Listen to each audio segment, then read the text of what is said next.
Daddy Vinayak గారు చెప్పినట్టే మీ fitness మంత్రం ఏంటో చెప్తే నేను కూడా మా నాన్నకి చెప్పి మా నాన్నని ఫిట్ చేసుకుంటాను. ముఖ్యంగా మనకి ఇంట్లో సపోర్ట్ కావాలి.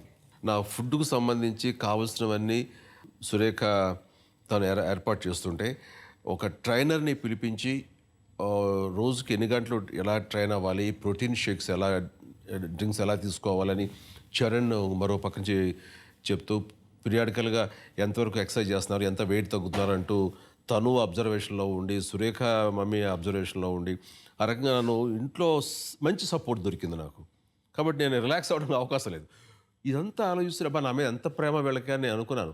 ప్రేమ కాదు, వాళ్ళు సినిమా ప్రెజెన్స్ చేస్తున్నారు, ఒకటి సినిమా నిర్మాత. సో మా హీరో బాగుంటే కదా మాకు 4 డబ్బులు వస్తాయి, డబ్బు మీద మమకారంతో వీళ్ళు నన్ను నానా హింసలు పెట్టారు. అర్థమైంది నాకు. నేను ఒప్పుకోనండి, నాకు అర్థమైంది.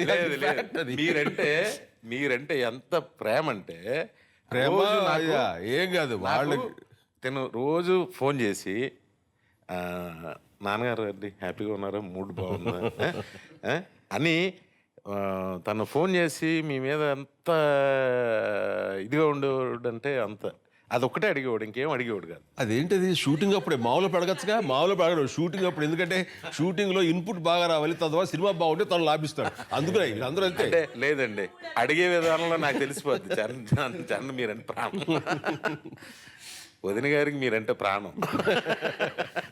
Please subscribe. Please do subscribe. Please subscribe. Please subscribe. Please subscribe to our YouTube channel.